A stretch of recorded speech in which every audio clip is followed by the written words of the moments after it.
Okay guys, so you're gonna have to bear with me. My throat still feels a little weird and we're definitely still a little under the weather.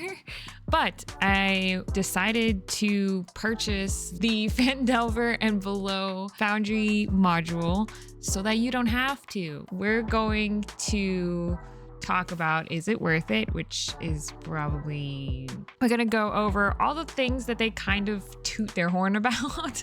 Everything from like the gameplay automation, from character creation. We have like combat and counter tracking. They talk about automation of status effects and combat conditions. There's macros in here. We'll go through those and my take on them. They talk about their high fidelity scenes. We'll talk about that. And then their dynamic tokens, and then at the very end I'll tell you who I think this is for and talk about the price. I know I will definitely be comparing this heavily to Paizo's stuff that they've created for Foundry. I don't use Roll20, especially not as a DM, mostly because I played as a player with Roll20 and absolutely hated it, so I never went back. Cannot say how this compares to other virtual tabletop modules either. However, I have the beginner box and abomination vaults for Pathfinder. We will be comparing that. We're talking mostly about Phandelver and Below, the module, but some of this also just applies to the updated rule set that they officially announced 2 weeks ago. I will try to give some side-by-side comparisons, though that'll be like an editing nightmare and I'm still a little under the weather, so bear with me on those. Another disclaimer, all of this stuff works with version 11, plus I think they're gonna keep updating it with new versions. Obviously, it does not work below that. And another disclaimer, I have not tested this with any other modules. This is literally just Foundry by itself. No crazy MIDI QOL, no nothing. Because when I started looking at this, most of the modules don't work, and at this moment I don't know how many of them have been updated. I would recommend giving it like a few more weeks before you update. Without further ado, let's talk about the character creation with this new D&D 5e version 3. So I created a character both in Phandelver, like the module, and then one just in a different game with the new rule set. It still sucks. However, I cannot compare this to Pathfinder because I haven't made characters for Pathfinder.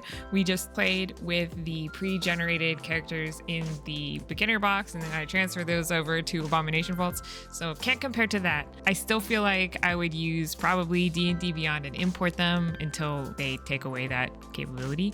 I can say that the character sheet overall is much better, finally. It's much cleaner, and they are also planning on releasing a dark mode, by the way. I mean, I feel like they should have just started with that, but overall it's much cleaner. I do have to say that from the monster stat side, you don't get that update. It's still pretty clunky and cluttered and ugly looking.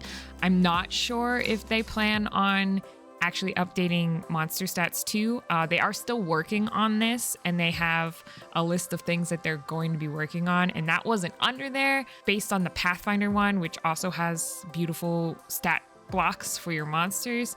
Feel like that bar has already been set, so they'll have to do something eventually. But I don't know when, and I cannot guarantee that will happen. I like that when you're creating a character, there are actually buttons where you can add the race, add the background, but for some reason, the class one is on a different page, and I was like, where the heck do I add my class? I think that was a choice, but it does offer you like a series of prompts to help you figure out how to build your character, which is helpful. It's still not enough because all you have is SRD related stuff. The Phandelver module gives you a little bit more, especially in the background section, but not much. There's not all the subclasses that are from the player's handbook, etc., and there's no way to get those in here without manually putting them in or using a different module like D&D Beyond Importer to scrape their website, which technically is illegal. There's no way to import those yet. I do hope that they add it in so you can just do it, but at the same time, we all know they're going to charge you again for the player's handbook. BS. They do hint that they're going to add class spell lists, which is interesting because I did have a hard time figuring out which spells were the druid spells, because you just open the compendium and there's every spell, released every spell in the SRD. Think that'll be a good addition, but I do think it'll just be SRD related content, which still isn't enough. So you're still going to do a lot of stuff on your own. I did really enjoy the ability to drop items onto your favorite bar. I think this will be heavily utilized by players, especially my players. I can see my husband loving that feature already because he hates going through his inventory when he just uses the same thing over and over again. I do think that's super nice. The other thing they added was like this tooltip thing, which I also really enjoy. You can hover over certain things and it gives you this tooltip pop-up thing that kind of explains how it works. This is even for skill checks and that kind of thing. This doesn't work on monster abilities though, so that was kind of a bummer from my standpoint, but I do think it'll help players. And since this is kind of meant to help beginner players, I think it's a good choice. I just hope that they give it to monster stuff as well. The toggle button to edit the character sheet though really messes me up. I couldn't figure out at first whether it was on or off, and I kept being in the wrong mode. The way you figure it out is if you can change the name, you're in the edit mode. If you can't change the name, you're in like play mode. This is like a user interface kind of thing, but I think it could be like more obvious, either with like on, off, or the word next to it so you know what mode you're in. I mean, I did figure it out. And also I'm like 6, so maybe I'm just not thinking correctly or something. Moving the sheet also gets me every time. In every other window on Foundry, you have a black bar at the top, you click on that, you drag it around, okay? That's how you move things. With the character sheet, there's no black bar. I don't know who in their right mind in the UX department decided that was a good idea. You do have like a delineation, so if you're hovering over it, you can see like the cursor changes over a set line, but there's no visual indication on what you're supposed to grab. So for me, instead of grabbing the character sheet at all, I actually click above the whole box and try to drag it, and it throws me off every time. I really hope they fix that. That is like just a user interface thing for me. You can't make one thing different. You have to make them all the same. So even if they just make that little section just slightly darker red or something, that would probably help me out. Or if they added a line at the top, you know, just something like that. And I don't know that I'm the only one that would find that a pain. The sidebar menu took a little bit to get used to, but I actually liked it better because it's always there. It's always sticking out on the side. I actually like that better, but it would take getting used to because again, everybody else, even Pathfinder, the menu's at the top. That's a user interface thing. Like, yes, it looks nice, but it's, you know, you're going against the grain, which is not always the best idea. I wish you could have the option to change. You might have the option to change it. I didn't actually try, but having the option to put it on the top would maybe be a good idea too. One of the best parts was the conditions section, because not only can you just very easily toggle it, the icons match the icons when you're hovering over your character, like your token, and also it tells you what it does. Again, that tooltip thing, which also helps me. There are so many conditions, and even as a DM, sometimes I get them confused. Preparing spells was super weird. Again, there's not a list of spells for your class, but they do seem to be working on that in a future update. So hopefully that will change and they can automate it so that you can just pick from the list when you're creating your character. But again, we'll see. In the description of the Phandelver and Below module, it says, and I quote, automation of status effects and combat conditions. I could not for the life of me figure out what was automated, okay?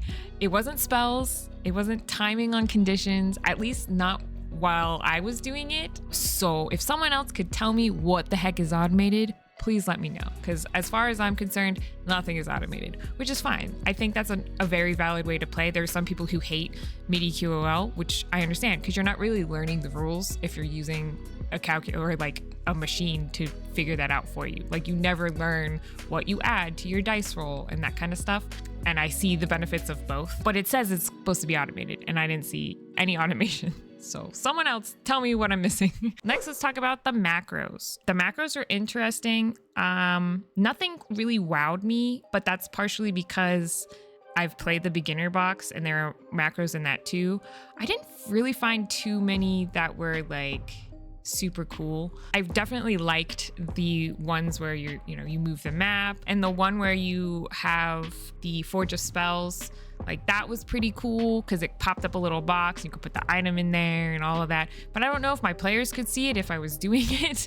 I don't know who that was made for. The other thing I found was moving through the chapters to find the macros. I mean, there is a macro button which you can pop up and it'll tell you what chapter those are in, but you don't know what chapter you are in the journal until you click on it and it says in the top left. I kept getting lost. Granted, I don't think most people will be jumping around the module quite like I am. And a way to kind of counter this would be to archive any chapters you're not doing right now or any chapters you've already finished, and then just having the chapters out that you're currently working through. I did feel like I kept getting lost and I just had a hard time wrapping my dumb brain around it, partially maybe because I'm sick. I don't know. The other thing too to mention is like Pathfinder's kind of spoiled me with the macros. I mean, you can kind of see some of the differences. Like there's sound effects on the macros in Pathfinder. I didn't really have any sound effects I could tell for this. At least there were macros because I was kind of worried there wouldn't be any. Now let's talk about the high fidelity maps. They're nice. I don't know why you have to toot your horn about high fidelity anything because it's a virtual tabletop. It should be high quality maps. Like I just don't know. I don't know why you have to toot your horn about it, but whatever. There are cool lighting effects. You know, all your walls are in there, your doors are there, like everything's set up for you, and that's super nice, but I think that's expected for a module like this. The lighting effects, they definitely went a little above and beyond in certain areas, and that's cool. I like that the journal entries are on the map, but even better than Pathfinder is that they kind of made the tokens different. They made them these bright circles, and that stood out to me more, and that kind of helped me find them.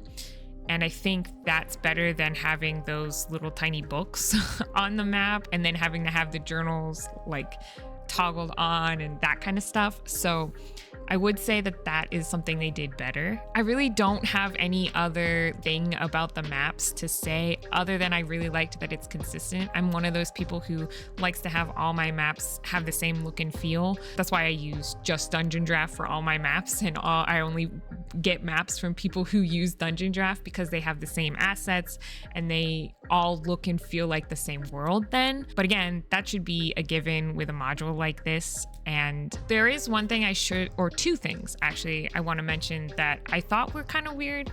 There are no sound effects at all. I don't know if I like disabled something or like I'm missing something somewhere, but there's nothing. And that is one thing that they do, especially in the beginner box for Pathfinder, is they have like ambient noise, and when you go into certain hallways you can hear more noise from the people ahead of you, or you can hear water dripping. Like I didn't really get any of that from this, so I feel like that was a missed opportunity for them.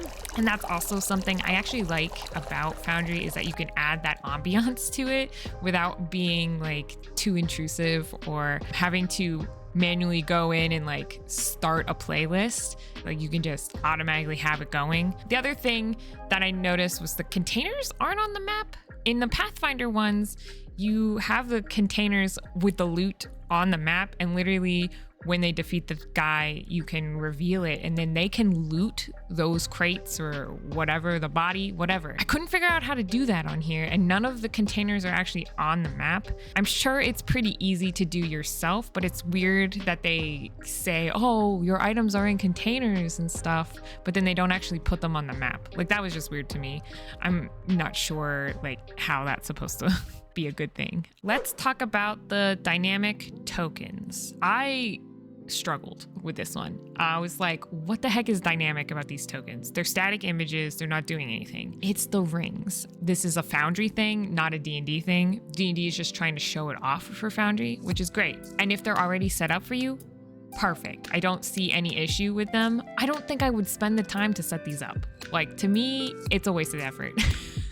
Because all it does is it lights up when stuff happens, right? So if you're you attack an enemy, it might flash red. If you heal, it might flash green. It could flash colors from your spells. Like, that's cool, but I'm not going to spend the time to make all my tokens have these. With the Phandelver one, everything's already set up for you aside from your characters, which will involve a lot of fiddling, I noticed, to kind of get that to work. But doing it for 6 instead of all of your tokens is perfectly like reasonable, I think. I just don't see even using this in regular Foundry, like other games or anything. It's cool, but unless it's set up for me, I'll probably never use that again. The other thing they kind of have is the party token, which is cool. So I already figured this out before this because I have a homebrew campaign and I put their map on there and I put a party token, put everybody in there so they can move the token. You can even do things like check all of their passive perception without asking them by running, I guess it's a macro to check it. I, for the life of me, couldn't get it to work though. I don't know if it's because I like really quickly made the characters and didn't completely fill out the characters and that kind of stuff. I couldn't get it to work. So I don't even know that I could show it on screen because I struggled hard. Again, a little under the weather, so it could be I'm just tired and couldn't figure it out. So if you guys figure it out, or you know someone else on YouTube who has figured it out, like maybe link their video and I'll check it out. It was hard for me. But I do think that's cool that they're showing off that kind of stuff, the stuff that's built into Foundry. And that's what the Pathfinder modules do as well. They walk you through how to use Foundry as well as the rules of Pathfinder. And that's what this does. It walks you through how to use Foundry and how to run a D&D game. So I think in that regard, they're both equally powerful, and I think they are both good. Now, who is this for? And let's talk about the price. I don't know that I paid this because I know things went on sale, and I'm pretty sure for the virtual tabletop Foundry module for Pathfinder, like the beginner, just the beginner box, is $34.99, which is a much smaller adventure than this. Phandelver and Below box is $29.99 plus tax. If you already own the PDF version of the Pathfinder beginner box, you can get the module for $15. The PDF itself is $19.99. But I had the PDF from some bundle where I got a whole bunch of books. It was a humble bundle when the OGL debacle happened. So I already had that, so I only spent $15 on the module, which I think is more reasonable because it's really short, honestly. You get 2 floors and a map, you know, and granted, they have sound effects, they have all the containers on the map, like it's all very well done. Don't get me wrong, but I think that's a reasonable price for that.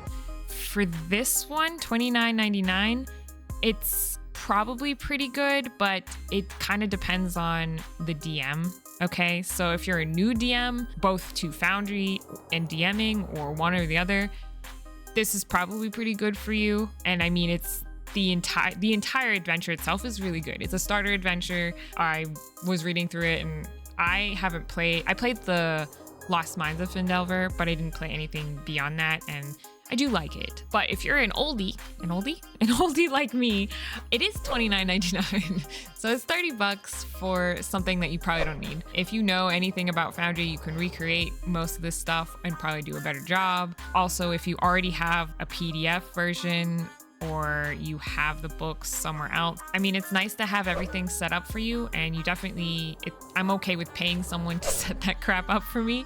It's probably not worth it if you've already started the adventure, you've already played through the adventure, you're just like me and you're probably never going to play the adventure and do your own homebrew, that kind of stuff. If you ran the starter set, it might be worth it. So the only thing is you're not going to utilize like the first half. I do think that I ran the starter kit, and the starter kit itself is like under $20. It's now essentials kit or something, I don't know, whatever they want to call it. I did run that and it's under $20, and then you're in person and you learn the rules better. So if you ask me, I think that would be the way to go, because even though I ran the beginner box for Pathfinder, I feel like I didn't learn the rules as well, not because things are automated so much, but I didn't have to like prepare as a GM. I didn't have to prepare the individual stuff put it into Foundry.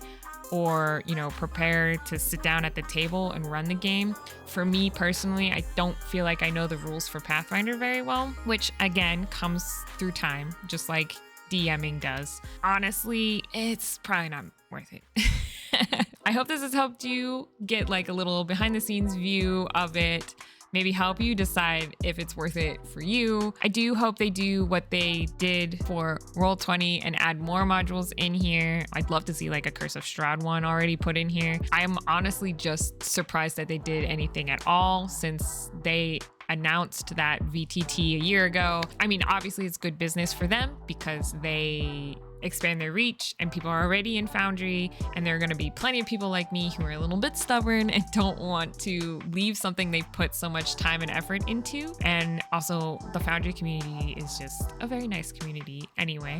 It just expands their reach to that audience. I would not be surprised if they continue to release stuff for Foundry because they already have stuff for Roll20, but I also just predict that when they release their own VTT, whatever they put on that platform is going to be like the purest form of D&D or some BS that they're going to want us to buy into because they're not going to try to compete with their own product, right? So they're either going to take everything down, which I think would just cause a stir in the community, and they know they don't want to do that again. I just think that's why some of this is not as beautifully set up as I think it could be, because they are going to make the best version and save that best version for their own VTT.